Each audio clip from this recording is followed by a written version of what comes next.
Happy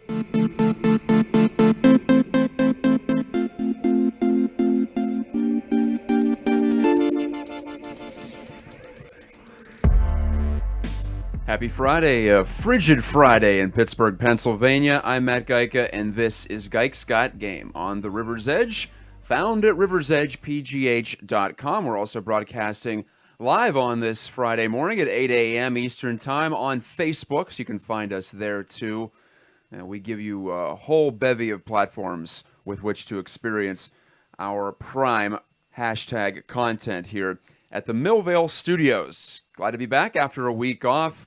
Took last week off as I was in West Virginia, and yes, I voluntarily go to West Virginia. That's where I grew up, in fact, so lay off the jokes, okay? It's really not that bad where I grew up, in fact. In Weirton, it feels a lot like Pittsburgh. Steel town trying to reinvent itself. Well, Pittsburgh's well ahead of Weirton in that category, but there are quite a few similarities. On the river, we're on the Ohio, out there in Weirton, and of course here, there are three rivers. The river's edge that we're next to right in Millvale, of course, being the Allegheny, but enough of the geography lesson. We're here to talk sports, as always, for the next hour. My guest at approximately 8:25, Alan Saunders, will be joining me for what seems to be his monthly trip to my neighborhood, Matt Gajtka's neighborhood, Mr. Gajtka's neighborhood, to borrow a phrase from Fred Rogers, at least once. Alan will be joining me. He is a freelance journalist here in town who covers the Pirates, the Pitt football program, which again is in the news as it seeks out a premier bowl, or at least a better one than what they usually get at the holiday season. We'll also discuss the Penguins, as Alan and I often do. He is the owner and proprietor of BurghHockey.com, a.k.a. Pittsburgh Hockey Digest. So we'll have plenty to chat about, the up-and-down Penguins and the RMU Colonials taking a trip to the Paint Can, PPG Paints Arena, this past weekend as a preview of sorts of the Three Rivers Classic hockey tournament coming up at the end of this month. Also later in this program, a very tasty Kill the Cliche, and the final number, which will focus in on one of the few vestiges of fandom I still have left that's completely unadulterated by any kind of media distance, any kind of impartiality I try to take in this job. The return of Tiger Woods to competitive golf. That'll close out this week's show. But for the opening statement on Gajk's Got Game for this December 2nd, 2016, and welcome to the show, is concerning the Pirates and the Penguins, in fact. This week in Major League Baseball, the collective bargaining agreement, the labor agreement in layman's terms, was renewed on the 11th hour, just before the previous deal was set to expire. Baseball renewed its agreement with the Players Association, so 5 more years of labor, peace, and our time. And by the end of this new CBA, baseball will have gone 26 years without a work stoppage. That is by far the longest stretch in all of North American major professional sports. The NHL, of course, wow, they've had 3 lockouts in the time since baseball last stopped playing games for labor reasons. That was a players' strike, 1994-95. And still to this day, that is the sports work stoppage that carries the most resonance, I think, with most sports fans. Maybe not the ones 20 and under, but even I, at 31, I was just a young tyke at that point. But I do remember the jarring nature of losing the World Series. That was the first championship series to be lost to a work stoppage in Major League professional sports on this continent in the 20th century. So that was a huge deal. You could argue the Expos were robbed of a real shot at their one and only National League pennant and a chance at a World Series.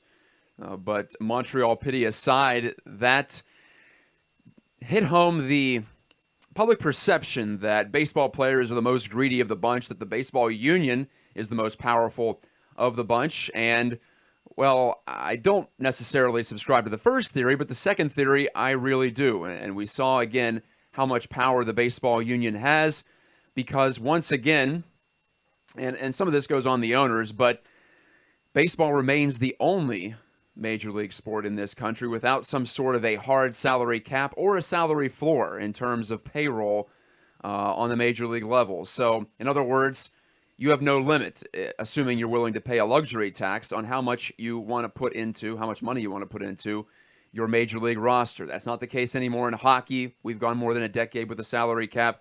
Not the case in basketball. More of a soft cap there, but a lot more restrictive than what you see in baseball. And not the case in the NFL either. They've had a cap for a while. In a lot of ways, the NFL has been at the forefront of sports socialism, if you will, leveling the playing field, hyping up parity, trying to make things as competitive as possible. I would argue hockey has pretty much gotten there too, with both the nature of the sport, a lot of randomness built in, and also the hard cap and the hard floor. Everyone is in this strata that previously used to be much more spread out. And with the Pirates on the verge, apparently, of trading Andrew McCutchen and doing the small market, low revenue, low spending thing, it brings to mind again how unfair of a game it is for the Pirates. And I've spoken about it on this program before. It's a line from Moneyball and a cliche at this point, how to go about winning an unfair game.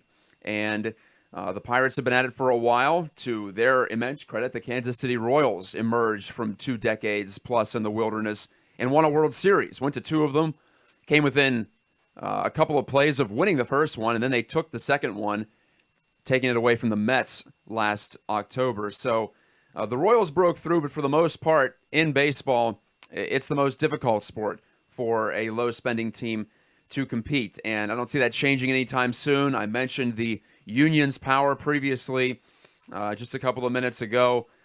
They're not going to want to agree to any kind of artificial spending limits. I would argue that if they agreed to an upper limit and then there was a lower limit put in too, as a fail-safe, as a concession to the union, that would raise the salaries for the rank and file players, and I think would benefit the union membership more than the current system where the big boys get paid and maybe the smaller ones don't as much. And you see it play out in hockey when certain teams have to reach that floor, so they're paying guys who otherwise wouldn't make that much money, much more than they otherwise do. But I suppose that's neither here nor there.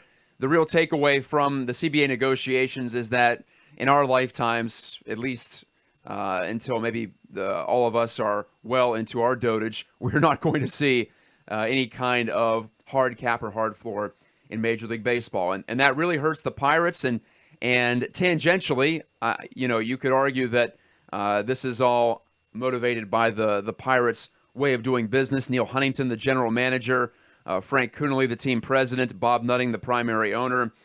They're not going to engage in deficit spending. They don't believe, from the top down, in going all in and pushing all their chips into the middle of the table, or at least most of them, like we saw the Indians do when they acquired Andrew Miller this past summer. And it worked out really well for them as they flipped prospects to the Yankees, good prospects, for what became their relief ace in Miller, and had, I would say, the most outsized impact out of any one player in the MLB postseason this October.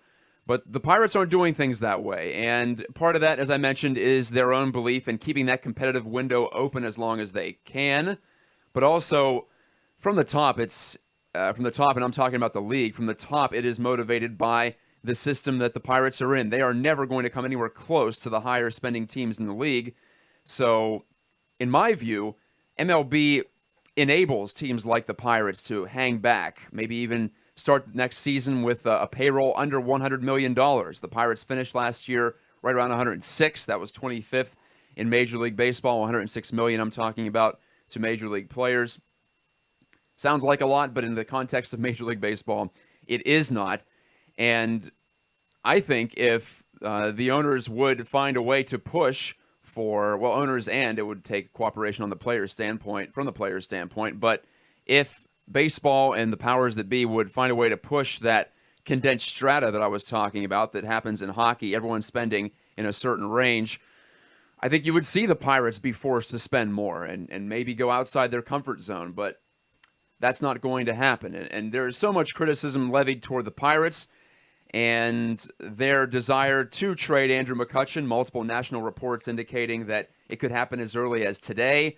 The Nationals being the prime suitor for Kutch's services, and I've spoken about on this show throughout the past Pirates season and even afterward, that McCutcheon's value has probably peaked at age 30. He had a real down season in 2016, and even though he had a nice push at the finish, his numbers were well below what we're used to seeing. In terms of league average, he was right at it for your typical hitter, and that's a jarring change for a player who has been anywhere from 40 to 60% better than average, at least in terms of OPS, over the previous 4 years. From 2012 to 15, he was in the top 5 in MVP voting each year. He won the prize in 2013, but more to the point, he was arguably the best player in the National League, I would say, at least from an offensive standpoint, in the previous 4 years. 2016 was different, maybe the start of a new diminished Kutch, but he still has value on the market because, number one, you only have to pay him $14 million. I say only again, in the context of baseball. That's a little for a player who might still be above average in 2017 and beyond. That's his remaining guaranteed portion of the contract, and then $14.75 million for whichever team employs him in 2018. So I could see why the Nationals, a team with deeper pockets than the Pirates, a team with more willingness to go all in than the Pirates too, would find that appealing. That can flesh out their lineup, and McCutcheon doesn't have to be the star in that lineup. He can slot in behind or in front of Bryce Harper if he wants to. So these are all the small market machinations that the Pirates are going through to try to keep an eye on the present and the future. And I can't blame them in that way because in a lot of ways I applaud them for acting dispassionately, for going all in on the Billy Beane side of things. And we've seen Billy Beane trade players like Josh Donaldson. That appears to be a mistake, but we've seen him also move on from players before they get too far down the line and lose all their value. So it's called arbitrage. It's making, or arbitrage, if you want to use the French pronunciation. It's a Wall Street concept. You flip assets at their highest values or at their highest possible value to you in order to maintain value moving forward. It's a very unromantic concept, but I think that's the best way for a team in the Pirates' position to operate. And I'm not saying they have to trade Andrew McCutcheon, but I do get it. However, all the criticism that is levied at the Pirates is often levied in the context of the Penguins and the Steelers. But it's not a fair comparison. I mentioned the unfair game, and I mentioned the salary limitations, salary cap in each of those two sports, football and hockey, on the major league level. People tend to forget that 12 years ago, 15 years ago, the Penguins were the Pirates of the NHL. They got Mario Lemieux back from retirement. They made the Eastern Conference Final in 2001, but they felt forced to trade Jaromir Jagr to the Washington Capitals for pennies on the dollar.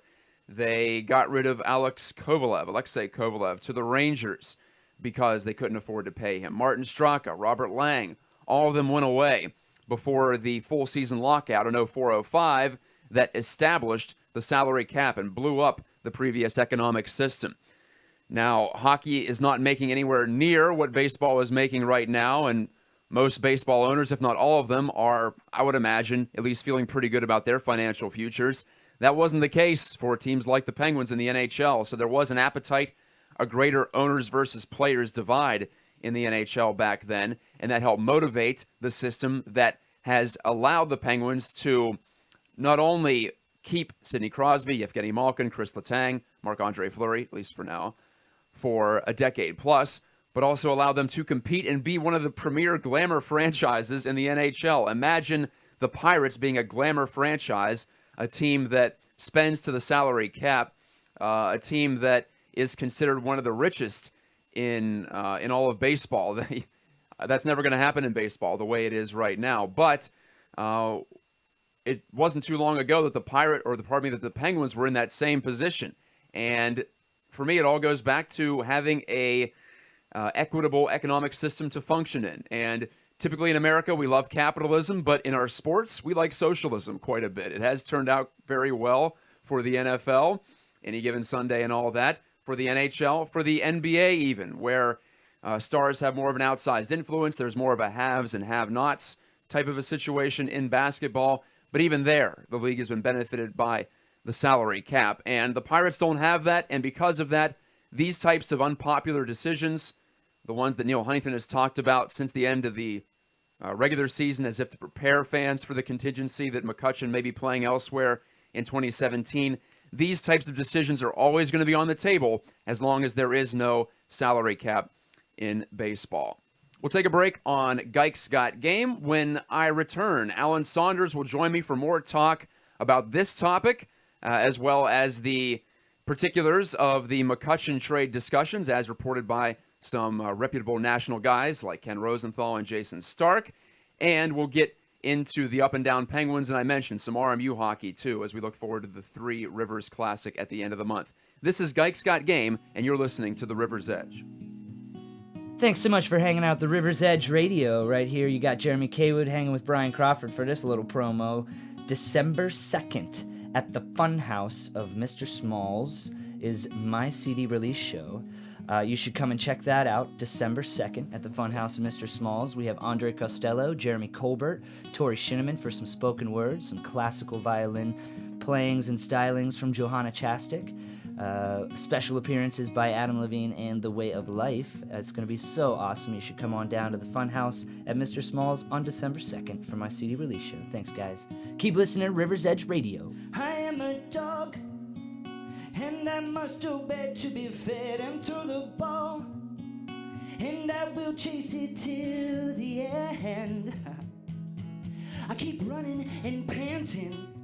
Back on the River's Edge, this is Gajk's Got Game on this gloriously wintry December morning. I'm Matt Gajtka. I am a reporter, analyst, podcast host, generally spread around a little bit this time of the year for DKPittsburghSports.com. I also do this show every Friday. Well, almost every Friday. As I mentioned, I took last week off for the holiday, but for the most part, you can count on me being in here on Friday mornings at 8 o'clock. And I also moonlight as the voice of Peters Township High School hockey down at the Isoplex at South Point. So this story that I just stumbled upon on Twitter right now caught my eye and makes me wish maybe I had saved my final number reservation for now. We'll get to that in a little bit. But a young goalie, high school goalie in the state of Minnesota, made a national record, at least what's believed to be a national record, 98 saves in a game, a 12-0 loss. This poor guy, Tony Bruns, he is a senior goalie for Morris Benson up there in the state of hockey, as they call it. And he has been bombarded over the course of his career. Apparently, Morris Benson High School isn't very good at hockey, or at least not very competitive. And so he had to absorb quite a few.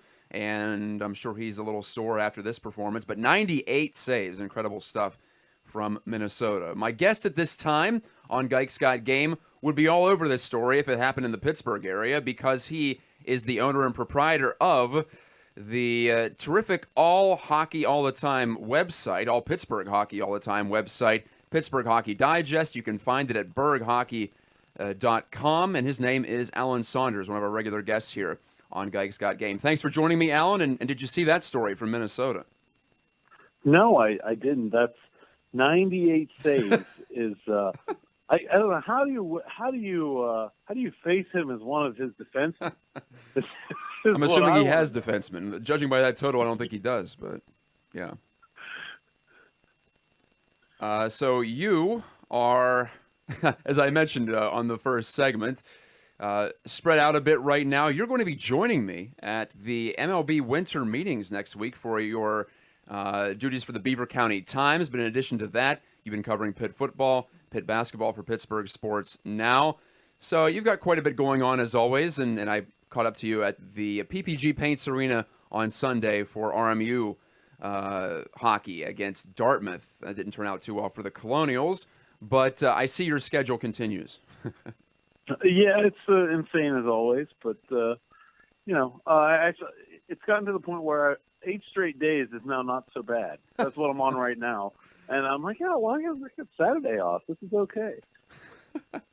Well, next week we will try to dig up some stories at the winter meetings, and that ties right in with what I want to talk to you about first. And when I texted you last night to see if you were available to come on the program, we were wondering, well, what are we going to talk about? There's so little news at this time of the year, of course, being facetious about that. Andrew McCutchen, Alan, and he apparently is on his way out of town. I can't imagine he's not going to be traded at this point with so much smoke. There's got to be a good deal of fire behind the scenes, and particularly with the Nationals. I spoke in the opening segment today about really what this all comes down to for me is baseball's economic system, and a team like the Pirates is always going to have to operate this way if it wants to be consistently competitive and not have the ups and downs. The Pirates want to be consistently competitive. They don't want to go all in necessarily at any point. At least that's what Neil Huntington has talked about repeatedly. So this type of thing is always going to be in play, isn't it, for the Pirates? Yeah, absolutely. And I think that a lot of people that have been pretty critical of the Pirates' decision to trade McCutchen are actually instead being critical of the Pirates standing in the league as opposed to the actual decision. You know, if you start from the position of reality, which is the Pirates can spend about half as much as some of their competitors, and this is the hand they've been dealt, then things like this are going to have to be on the table all the time. Now, your tweet last night, I forget who you were interacting with, but it inspired my opening segment because I've thought about this in the past. People forget it wasn't too long ago that the Penguins were the Pirates. They were dumping players. They couldn't compete. The X generation with Rico Fata and Konstantin Koltsov, et cetera, that was the product of the Penguins being unable to compete with teams like the Red Wings, like the Rangers, who were the big spenders of the pre-salary cap era. Does it surprise you how quickly that memory has faded from view? Now, of course, the Penguins, two-time Cup champions in the cap era, a great success story for the salary cap in the NHL, but it feels like 50 years ago, I guess, when you talk to most Pittsburgh sports fans. I mean, yeah, it actually really does surprise me how few people remember the futility of the Penguins in the early 2000s and just how important. I mean, people say that Sidney Crosby saved the team, but really the salary cap saved the team. There would not be a Pittsburgh Penguins if there wasn't a salary cap in the NHL, and Sidney Crosby would be playing for the New York Rangers right now. Most likely. And that's the way it always happened, and that was the status quo. I mean, if you were a good player in Pittsburgh, you played until they couldn't afford you anymore, and then you got traded to the Rangers or the Capitals or some other team with an owner with big pockets. Yeah, and that's how the Pirates have to operate. And to be honest, I think the Pirates have done a much better job of that than the Penguins ever really did in that time. Yeah, Craig Patrick, I know that he was being directed by ownership to drop salary, but there wasn't a lot there when, say, the 2003-04 season started. And even the 05-06, I think a lot of us, myself included, can be accused of saying, well, that's when the new glory years began for the Penguins. But 05-06 was a pretty rough year for the Penguins, too. Eddie Olczyk getting fired midseason. Of course, Mario Lemieux retiring because of the heart condition that popped up that year, too. But they signed some free agents coming out of the lockout, and the only one that really worked out was Sergei Gonchar, and that turned out to be a great signing, in fact, by Craig Patrick before he was replaced by Ray Shero. But there's not a lot there in terms of the necessary depth you need in hockey to compete. But I guess that's neither here nor there. Let's fast forward to the present. Do you see the Nationals as being the trade partner the Pirates should pursue? They seem rather, I don't want to call it desperate, but urgent to make this trade. Number one, because that non-tender deadline is 8 o'clock on Friday for them, and they want to see if they need to let their current shortstop go. If they pick up McCutchen, that starts a chain reaction that moves Trea Turner from center to short and McCutchen into the outfield in Washington. And also the fact that the Nationals have not advanced past the first round of the playoffs since they went to Washington. So they feel, again, a little desperate. I guess I'll say it. They're a little desperate, and they want to make a move. They want to make a splash. So for me, that feels like an opportunity. Yeah, and I don't think that the Pirates should concern themselves all that much with what they're getting in return, as long as it's seen as league-wide as a valuable currency. I mean, if you go into this saying, well, our greatest need is starting pitching, but our greatest trade asset is Andrew McCutchen, the number of teams out there that have a desire for a player like Andrew McCutchen and the ability to pay both in salary and in trade chips coming back for Andrew McCutchen are also teams that probably aren't going to be willing to part with a whole lot of their pitching. And so, if the end result is to improve the pitching staff, it may have to be a multi-step process. And so I think, like you said, Washington seems desperate to make this trade. So I think the smart move is find the team that wants them the most and get the most you can from them, and then play your cards from there. Alan Saunders is my guest right here on the River's Edge. This is Gajtka Sports Game for December 2nd, 2016. And we are talking baseball. The hot stove has finally been ignited, at least in the Pirates realm for sure. And Alan has covered the Pirates for the Beaver County Times over the past season. So he saw Andrew McCutchen throughout the year. And Alan Neil Huntington said, both at the end of the year and recently, that he felt like McCutchen was coming out of it. Of course, what else is he going to say if he wants to trade him? That maybe ostensibly at least reinforces his value a little bit. I think teams are doing their own evaluations, but you know how that goes in GM talk. But did you think McCutchen was coming out of it at the end of the year? Do you think it's reasonable to expect at least an offensive rebound? I'm not sure about defense. I think that horse might be out of the barn. But for 2017, do you see him as being at least somewhat close to that MVP level that he competed at from 2012 to 2015? Yeah, I mean, I expect there to be some sort of rebound. And the power was really kind of the one thing that he stuck with. And so maybe it's a different kind of rebound. Maybe instead of being a high average, middling power hitter, he turns into an above average power, middling average hitter that's still very good. Players do make that transition as they get older frequently.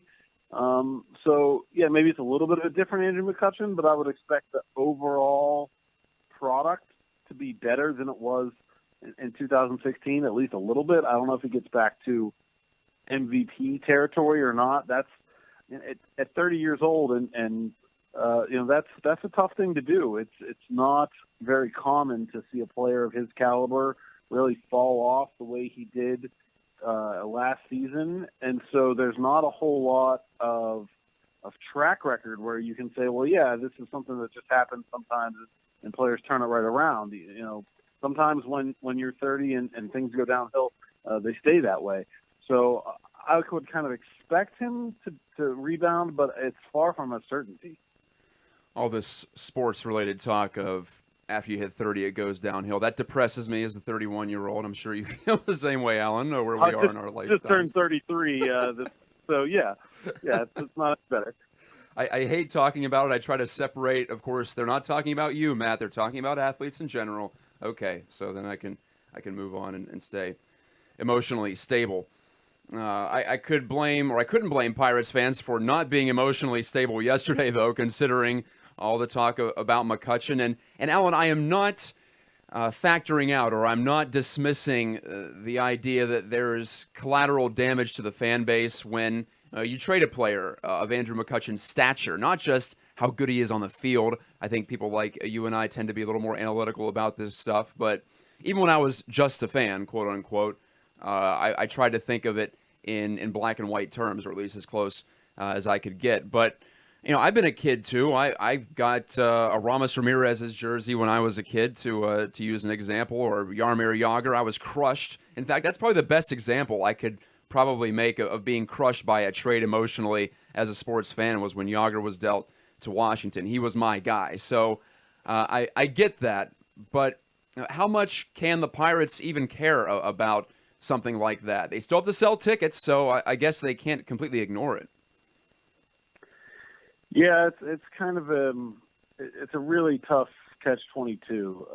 If you decide from a baseball perspective that the best move is to trade your best player, that always comes with the non-baseball collateral damage. And yeah, I mean, we saw what it did with the Penguins when Yager left. I mean, there was certainly a feeling amongst the city that this team isn't really trying to win. They're not really capable of winning. And I think despite the fact that, in my opinion at least, I don't think necessarily trading Andrew McCutchen is any sort of sign the Pirates don't want to win or aren't capable of winning. And if anything, I think it's likely to make them better in the middling to near term, not even like long way off. But it comes with the perception that the team isn't trying that hard to win, that they don't care, that they're cheap.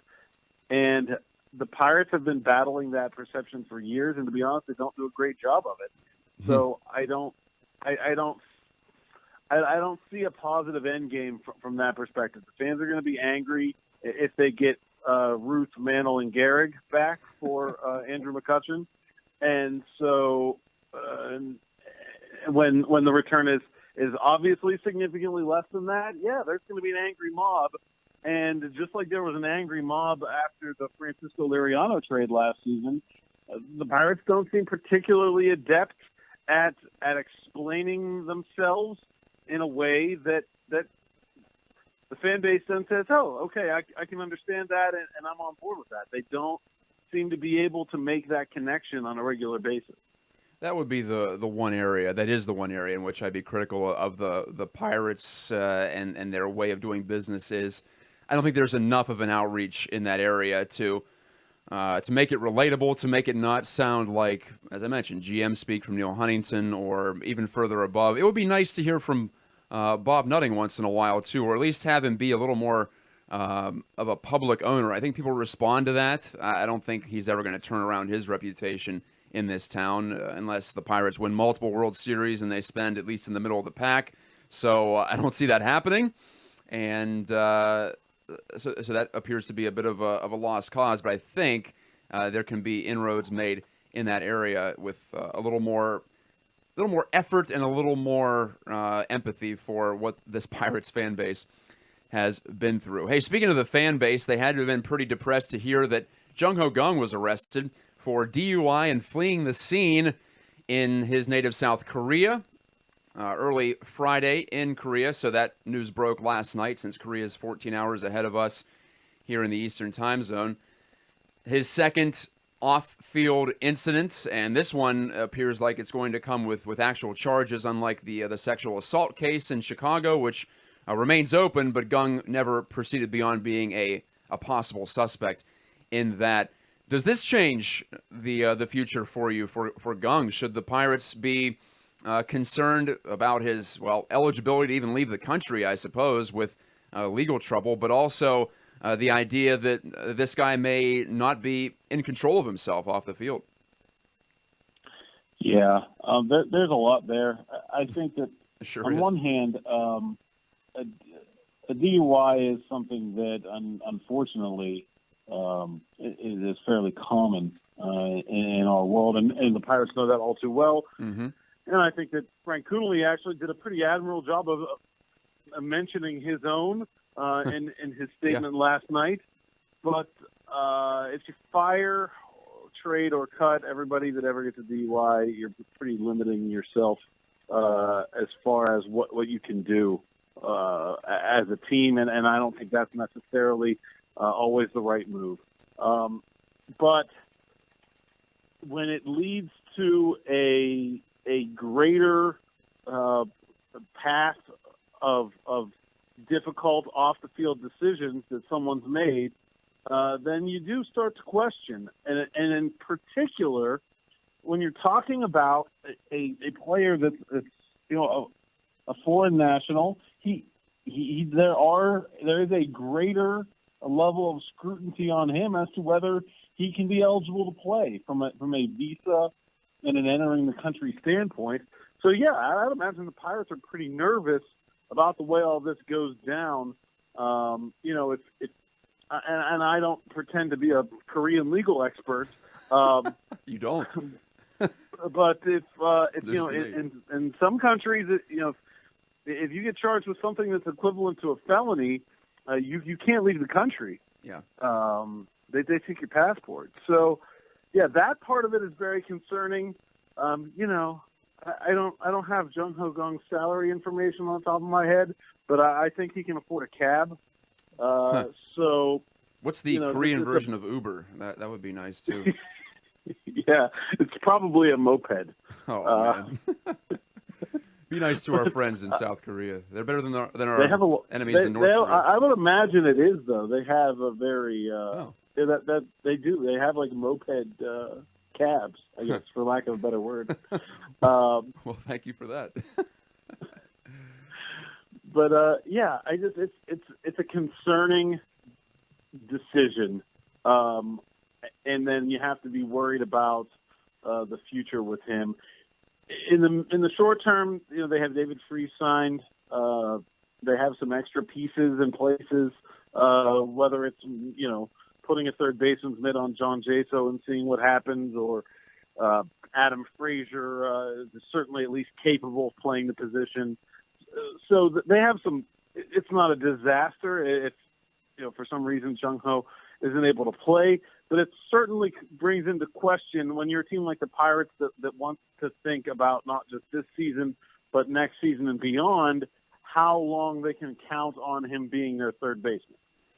Speaking of salary, it's relevant to the conversation. He doesn't make a lot compared to his major league starting peers. He'll be due $2,750,000 in 2017, and then $3 million, not 300,000 in 2018. That would be very low for a player of his stature, but still a very affordable contract. So you'd have to imagine the Pirates want to recoup that value in some form or fashion. I'm not suggesting they should cut him or trade him, but the off the field incidents are piling up for him. No time to talk Pens for right now. Alan, we'll have to catch up with you in that regard a little bit later, but I want to get to something you cover on your website quite a bit, the RMU hockey program, namely the men's hockey team. You and I were privy to probably their worst performance of the season and one of their worst of the last few years, in which the Colonials have been consistent contenders in the Atlantic Hockey Conference. They lose to Dartmouth 5-2 last Sunday at PPG Paints Arena. They were hoping to make it a promising preview of the Three Rivers Classic, which they will host once again at the end of this month. Boston College coming in, Quinnipiac, and Ferris State. So the Colonials were, I don't want to say riding high, but they were looking pretty good coming into that game. But after that one, they have to, I think, take a step back and reassess and understand that you can't take days off like they tried to against Dartmouth on Sunday afternoon. Yeah, they're a young team. They're starting 6 or 7 freshmen, and beyond the actual youth, there's a lot of inexperienced upperclassmen because they had a 10-player senior class last year. So there are upperclassmen that have almost never played. Defensemen Robert Powers and Eli Gantus are, you know, they've been there several years now, and they're just getting their first opportunity to step on the ice. And then you have other guys that have played but are now being asked to do significantly different things. You know, guys like Ben Robillard and Spencer Dorowitz that were, you know, bottom 6 kind of players, Timmy Moore right there, that are now going to be asked to do some scoring and be dependent upon. But so, yeah, they're going to be a little bit inconsistent, I think, especially at the beginning of the season. But to be honest, I kind of think they're ahead of where I expected them to be. You know, they had the big weekend where they went 1-1 against Ohio State. You know, they swept Sacred Heart on the road. You know, they've done some things that says that they're actually a little bit farther ahead than maybe they should be, and maybe that's why that result against Dartmouth was so disappointing. That really, if you looked at where they were at the beginning of the season, the same kind of results that we've expected from them over the last few years wasn't necessarily the prediction. You know, they lost a Hobie Baker finalist in Cody Wido. They had that 10-player senior class, but this is a full-on rebuild here from the crease out now with Dalton Isaac's injury, and they're still winning in the midst of it. So I'd say yes, disappointing results, but overall I think they're definitely on the right path. And as those players get adjusted to their role, and as those young players get some experience, I expect big things from them down the stretch here. As always in college sports, experience maybe tells the tale more than anything else. That's why the last 2 years were really prime contending seasons for the Colonials. And this year, as Alan just mentioned, might be more of a slow burn as we head toward the end of the year. But a decent start. And as I mentioned, Alan will have coverage of the Three Rivers Classic and RMU hockey all season long at berghockey.com, Pittsburgh Hockey Digest. As for baseball, my friend, I'll see you next week at the Capitol. Yeah, it doesn't feel like baseball weather, but I guess we're going to do some baseball talking. That's why they put the winter in front of the meetings there on on that. And it's going to be cold probably in D.C. It's not going to be anything like perhaps what we've experienced or what has been experienced in the past at these, where you get away from the weather a little bit. Not so much this year.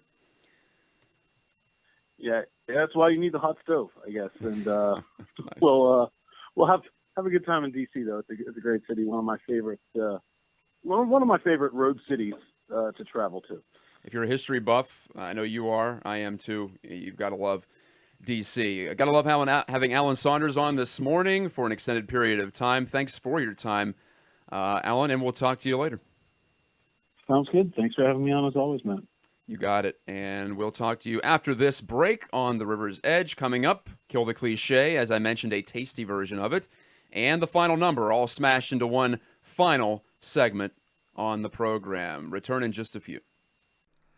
Ugh, the holidays. I'm so sick of downtown and all of the traffic and the hustle and bustle. Can't find a parking space. It's awful. Well, did you hear about the Millville Small Town Holiday Celebration? Oh, I did. You mean the second annual Yuletide tour? Yes, skip the mall, shop small. I'd love to shop and explore the 25 stops on this year's tour.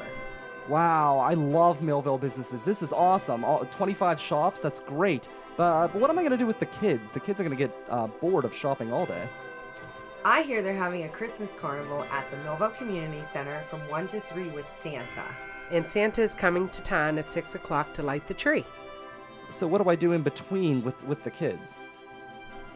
Well, there will be horse-drawn sleigh rides for the family from 1:30 to 3 with live music and entertainment throughout the day. Oh, that's great. The kids will be worn out. We'll drop the kids off with the sitter and come relax and enjoy Millville's pub scene. We'll have drink specials and live music. So come on out Saturday, December 3rd, 10 to 10, and explore all of the great businesses Millville has to offer. You can follow us on Facebook and Twitter for more information at BAM15209. Shop local. Final segment of Guy's Got Game here on the River's Edge. Yes, indeed, shop local this holiday season. I try my best to do that and keep it in-house, so to speak, here in Pittsburgh. We're all under one roof in at least a spiritual way. And so, yeah, I've definitely partaken in shopping online and all that, but I think it's a little more fun to go out and, not that you can't buy things locally online, but you know what I mean, to get out there in the community and to support the folks around you. That's what this show is about, too, supporting the local community, supporting Millvale and the Millvale studio. We thank them for their patronage. Thanks to Brian and Tom for producing my show each and every week as I put a bow on this one for this December 2nd, 2016. I'm Matt Gajtka, and this is Guy's Got Game, a quick version of Kill the Cliche. I've come to the realization that I need to make categories for these cliches, why I don't like them. Some of them are too wordy, some of them I hear too often, others are a little overly folksy, and the folksy category will consume this one, if you will. I heard it again this week, and it's not just exclusive to sports. That is typically the case with my cliches that I kill or ban, and it's the proof is in the pudding. That's the one that stuck in my head this week. That's been in my head all week. I suppose maybe people used to make pudding a lot more often than they they do now, but this one seems a little outdated and also overly folksy. And I approve of being relatable with language. And for instance, I don't always say the G's at the end of words like doing or saying. I sometimes cut them off. Doing and saying is all right with me at times. Maybe that ties in with my West Virginia heritage, as I mentioned at the top of the show. But be that as it may, the proof is in the pudding is overused sometimes, but for the most part, it always strikes me as odd. It distracts me from what you're trying to say. I often get a mental picture of pudding instead of what you're talking about when you bring that one up. So that, I think, is not what you're going for when you're using these expressions and figures of speech. Ban the cliche, kill the cliche, whatever you want to call it, whichever degree of severity you approve of. Proof is in the pudding gets put in the binder this week. And to wrap up the program, I hinted at it earlier, it's going to be a golf-related final number. We're in the month of December, so not often the most active time in the golf world for any kind of news. There's really no golf off-season, so I guess there is that, and the PGA Tour will begin in earnest once more in Hawaii. That's always fun to watch in January, but for right now, December is probably the quietest month on the golf calendar, but not this time because of my final number, 466. That's the number of days it had been since Tiger Woods teed it up in a competitive round, and I said earlier in the program that this is the one area where my media impartiality and distance hasn't taken over. I am a Tiger Woods fanboy until the day that I die. He's the reason I play golf.